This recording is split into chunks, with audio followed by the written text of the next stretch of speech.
কাণ্ড অনলাইনে নারী নেতৃত্বের চরিত্র হরণের অভিযোগও কিন্তু সেই স্মারকলিপিতে করা হয়েছে। ফলে এই যে আলোচনাটি চলছিল দীর্ঘদিন ধরে জামায়াতে ইসলামীর সঙ্গে জোটে, সেই আলোচনার মধ্যে যেমন উত্তেজনাকর পরিস্থিতি ছিল, এখন তফসিল ঘোষণার পর যারা নমিনেশন ফর্ম কিনেছেন বা যারা দলের হয়ে অর্থাৎ এনসিপির হয়ে লড়াই করতে চাইছেন আগামী জাতীয় সংসদ নির্বাচনে, তারা আসলে এই মুহূর্তে ডামাডোল একটি পর্যায়ে পড়েছেন। আসলে দলের পক্ষ থেকে তারা নির্বাচন করতে পারবেন কি পারবেন না, বা এনসিপি এই মুহূর্তে ভেঙে যাবে কিনা, বা এনসিপির এই সংকটকালীন সময়ে দলের সিদ্ধান্ত কি থাকবে, এ নিয়ে কিন্তু বেশ আলোচনা সমালোচনা ঝড় বইছে। একা হয়ে গেলাম কিনা, আমরা মনে হচ্ছে যে একাতেই আমরা গর্বিত যে আমরা একা, কিন্তু আমরা ইতিহাসের সঠিক পথে আছি। আমাদের এই জুলাই সনদের আইনি ভিত্তি বা এটার বাস্তবায়নের পদ্ধতি, যেটাতে সব দল একমত হয়েছিল, এটা ছাড়া এই সইটা একটা আনুষ্ঠানিকতা ছাড়া আর কিছু না, এবং আমরা একা, এবং এটাতে আমরা এখন গর্বিত আরো বেশি। নাহিদ ইসলাম লিখেছেন তথাকথিত কারো পাল্লায় পড়ে নাই, এটা আমরা গত 8 মাসে অনেকবার বুঝানোর চেষ্টা করেছি, কিন্তু আমাদের দৃঢ় বিশ্বাস আমাদের পথ চলা যত সামনে আগাবে এটা আরো স্পষ্ট হবে আপনাদের কাছে এবং মানুষের কাছে। গালিব ভাই অনেকগুলো বললেন যে কোন কোন রিফর্ম প্রস্তাবে রাজি হয়েছে, কিন্তু যে মূল কথাটা বললেন না যে এই জুলাইয়ের আইনি ভিত্তি। আমরা তো বলেছি যে জুলাই সনদটা কে কোনটাতে একমত হলো ভিন্ন মত হলো, এটার উপরে জুলাই সনদ সাইন হতে পারে না। এবং আপনি যদি গণমাধ্যমে জামাতের বিভিন্ন নেতার বক্তব্য দেখেন, তারা গত 2 মাসে সিরিয়ালি বলেছে তারা জুলাই আইনি ভিত্তি না হলে সনদের তারা সই করবে না। ইভেন আজকে একজন বলেছে যে জুলাই বাস্তবায়ন যদি পদ্ধতি যদি না হয়, আদেশ যদি জারি না হয়, তারা স্বাক্ষর প্রত্যাহার করবে। স্বাক্ষর নিশ্চয়ই পেন্সিল দিয়ে করা হয় না, যেটা ইরেজ করে আবার প্রত্যাহার করবে।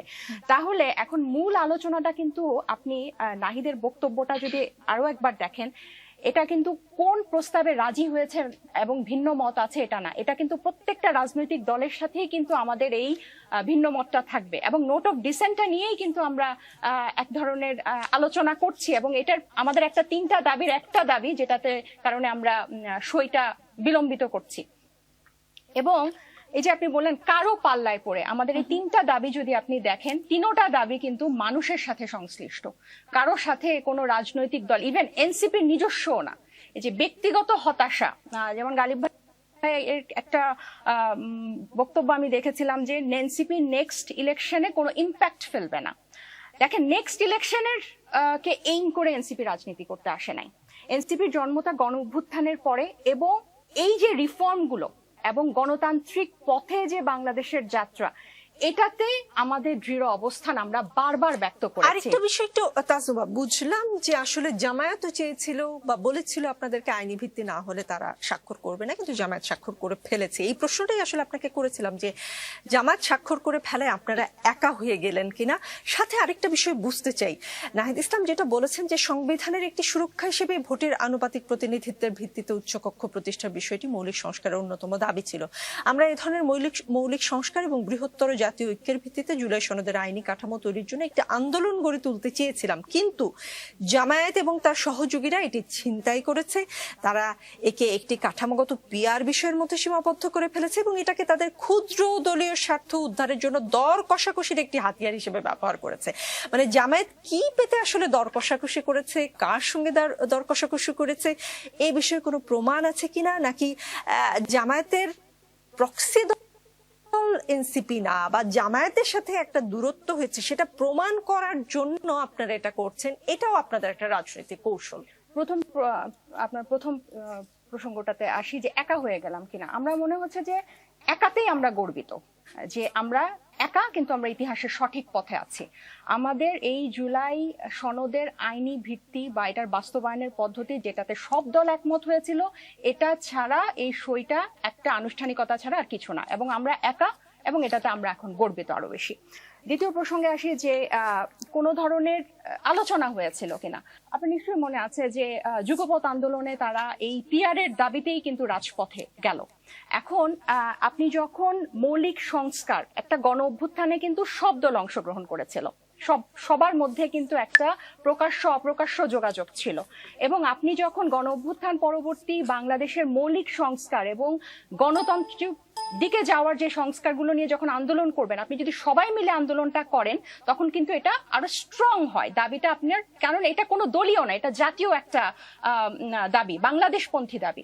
কিন্তু তখন যখন আপনার নিম্নকক্ষের পিয়ারের কথা কিন্তু সংস্কারের আলোচনায় ছিল না, এবং উচ্চ কক্ষের পিয়ারটা কেন, যে একটা নির্বাহীকে চেক এন্ড ব্যালেন্সে রাখার জন্য। উচ্চকক্ষের কিন্তু কোনো আইন প্রণয়নের ক্ষমতা নেই, বিল অনির্দিষ্টকালের জন্য আটকাতে পারবে না, শুধু দর কষাকষি করতে পারবে, বিতর্ক করতে পারবে, বিলগুলো নিয়ে তারা আলোচনা করতে পারবে, যেভাবে আমরা ঐকমত্য কমিশনে দেখেছি, বা গণ অভ্যুত্থানের পরবর্তীতে এখন যেরকম রাজনৈতিক বিতর্কগুলো অনেকটা উন্মুক্ত। আমরা এটা জারি রাখতে চেয়েছি সংসদে, এটা কিন্তু একদম বেসিক একটা পরিবর্তন। সো এটা যদি আমরা অন্যান্য রাজনৈতিক দলগুলোকে সাথে পেতাম এবং এই আন্দোলনটা কিন্তু আরো স্ট্রং হতো। কিন্তু ওইখান থেকে ছিটকে গিয়ে যখন আপনি নিজ দলের স্বার্থে আপনি যখন শুধু নিম্নকক্ষের পিয়ারের জন্য, আপনি যদি বলতেন যে মনোনয়ন, মেয়েদের মনোনয়ন 2025-এ এসে 5% দলীয় কেন, এটা কেন 50% হবে না, 20% হবে না, আমি যেতাম ওখানে ওই আন্দোলনে, তাহলে এটা তো কোনো ধরনের গণতান্ত্রিক দিকে আগানোর মতো কোনো দাবি তারা করে নাই। এবং তারা আলোচনা চলাকালীন সময়, ঐক্যমত্য কমিশনের আলোচনা চলাকালীন সময় আলোচনা টেবিল ছেড়ে তারা চলে গেল রাজপথে, এবং অনেকটা একাই তাদের নিজস্ব এজেন্ডা নিয়ে, পুরো ব্যাপারটা নিয়ে কিন্তু তারা গেল না। তো এখানে কিন্তু এটা একদম পরিষ্কার। রাজনীতিটা করতে চাই, এখানে অনেক মানুষ খুবই অভূতপূর্ব সারা, যদিও লক্ষ্যমাত্রাটা খুবই একটা কঠিন লক্ষ্যমাত্রা, প্রায় 4700 স্বাক্ষর লাগবে। আসলে স্বতন্ত্র প্রার্থীর জন্য নির্বাচন করাটা যে কতটা কঠিন এর মাধ্যমে হয়তো জানতে পারবে, দেশবাসী জানতে পারবে, এবং আমাদের আসলে এই প্রসেসটা আরো অনেক স্মুথ করা উচিত। যেমন একটা জটিলতা এখানে হচ্ছে যে যারা প্রার্থী তাদের সিগনেচার কালেক্ট করতে হবে, কিন্তু সিগনেচারের সাথে ভোটার নাম্বার লাগবে, বাট ভোটার কিন্তু ভোটার নাম্বার জানে না। আপনি এখানে যে কাউকে জিজ্ঞেস করেন, বা আপনি নিজেও ভোটার নাম্বার জানবে হচ্ছে ইলেকশনের 2-3 দিন আগে, কিন্তু আমার সিগনেচারটা কালেক্ট করতে হবে আজকে।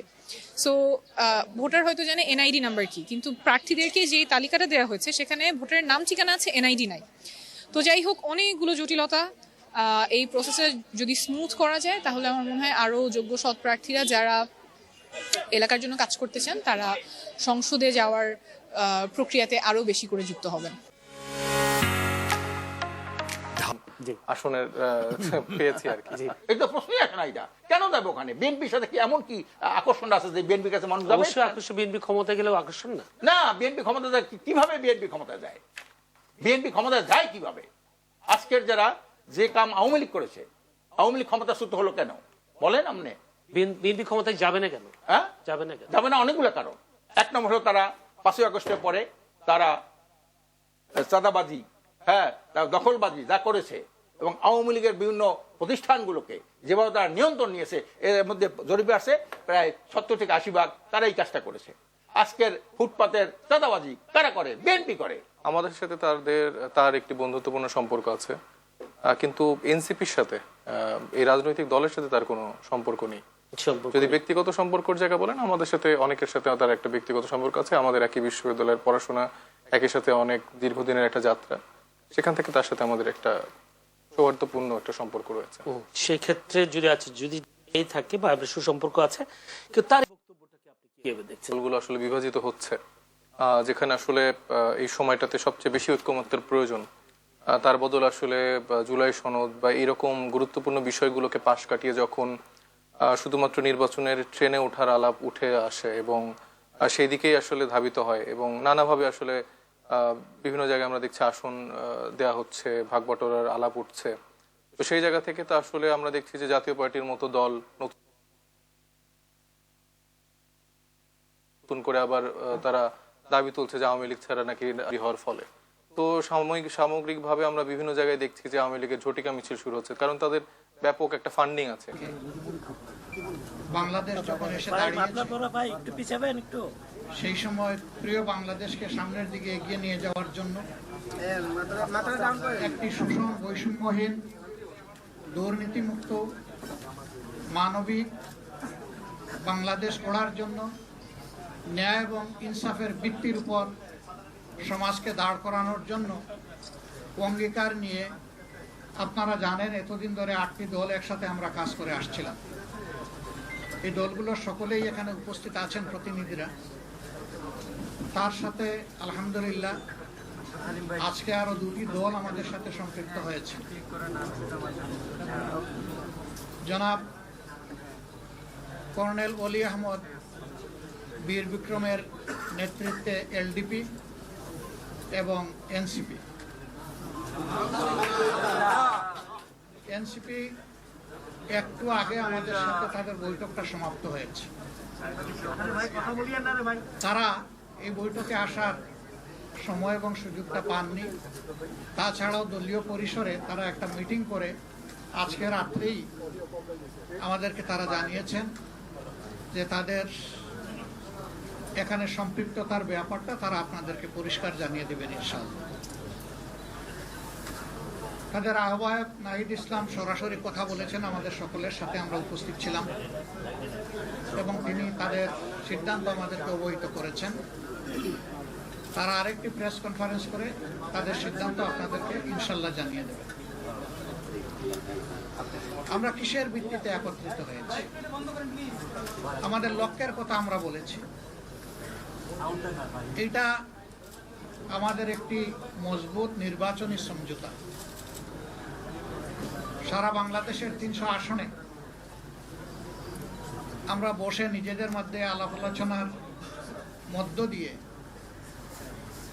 বিভিন্ন আসন আমাদের মধ্যে আমরা নির্ধারণ করেছি। যেহেতু দুইটা দল একেবারে শেষ পর্যায়ে এসে আমাদের সাথে তারা মিলিত হয়েছেন, আরো অনেকগুলা দল তারা আগ্রহী ছিলেন, বাট এই প্রক্রিয়া এই মুহূর্তে এখানে সম্পৃক্ত করা আমাদের জন্য খুবই দুরূহ হয়ে গেছে। অনেকের আগ্রহ থাকা সত্ত্বেও আমরা সেভাবে তাদেরকে সম্পৃক্ত করতে পারছি না, আমরা তাদের কাছে দুঃখ প্রকাশ করছি। কিন্তু জাতীয় জীবনে ইনশাআল্লাহ আমরা তাদের সাথে একসাথে কাজ করব এই জাতিকে গড়ার জন্য ইনশাআল্লাহ। আমাদের আসন সমঝোতা অলমোস্ট কমপ্লিট। সামান্য একটু বিষয় যেগুলো রয়েছে আমরা আশা করছি এইটা নমিনেশন ফাইল করার পরই আমরা সেটাও ইনশাআল্লাহ আলাপ আলোচনার ভিত্তিতে সুন্দরভাবেই সমাধান করতে পারবো। আপনারা দোয়া করবেন।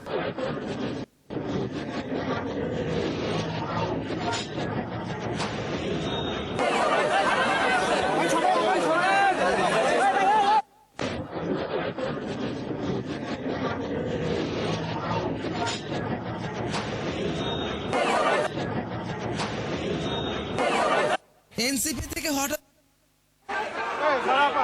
এই জায়গায় একটু করে গেলে ভালো হতো না? এই জায়গা করে গেলে ভালো হতো। সবাই তো একসাথে ধরেন আমরা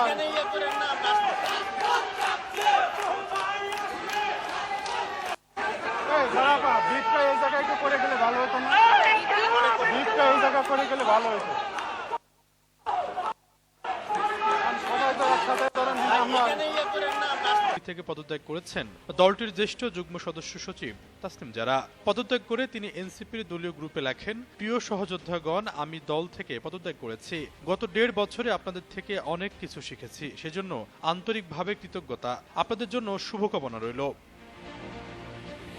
অন্যদিকে নিজের ফেসবুক ওয়ালে এক পোস্টে তিনি লেখেন, প্রিয় খিলগাঁও, সবুজবাগ ও মুগদাবাসী, আমি আপনাদের হঠাৎই জাতীয় নাগরিক পার্টি থেকে পদত্যাগ করেছেন দলটির জ্যেষ্ঠ যুগ্ম সদস্য সচিব তাসনিম জারা। পদত্যাগ করে তিনি এনসিপির দলীয় গ্রুপে লেখেন, প্রিয় সহযোদ্ধাগণ, আমি দল থেকে পদত্যাগ করেছি।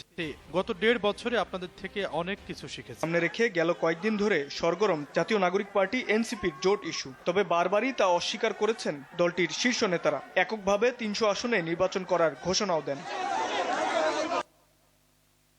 তফসিল ঘোষণার পর এনসিপিকে নিয়ে রহস্য আরো ঘনীভূত হয়। ঘুরপাক খেতে থাকে রাজনীতির হাজারো সমীকরণ। সব জল্পনা কল্পনার অবসান ঘটিয়ে অবশেষে জামায়াতে ইসলামের সঙ্গে জোট করার সিদ্ধান্ত নিয়েছে দলটি।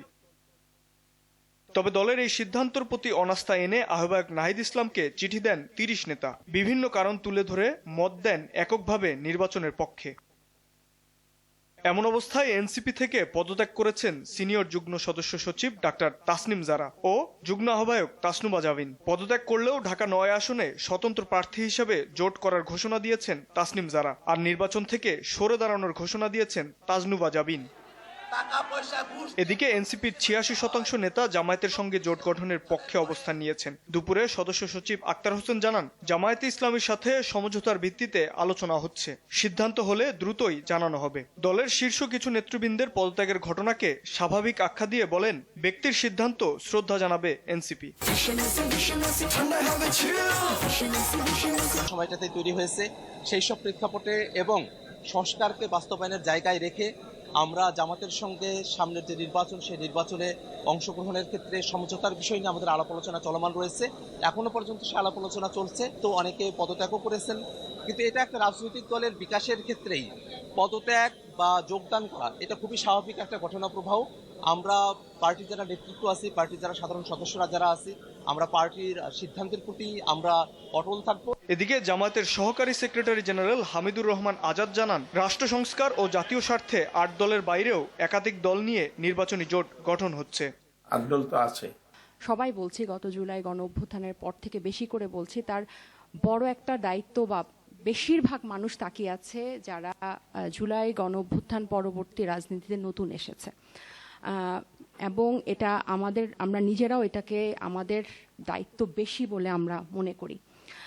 আমি খুব সংক্ষেপে যদি বলি, আপনি দেখেন এখন 300টা আসনে মোটামুটি সব রাজনৈতিক দলের প্রার্থী ঘোষণা হয়ে গেছে। সো প্রতিটা আসনে যদি 3 থেকে 4 জন করে ধরি, এই 1200 বা 1400 মানুষের দায়িত্ব গত আগামী 2-3 মাসের সবচেয়ে বেশি বলে আমি মনে করি, এবং অন টপ অফ রাজনৈতিক দলের।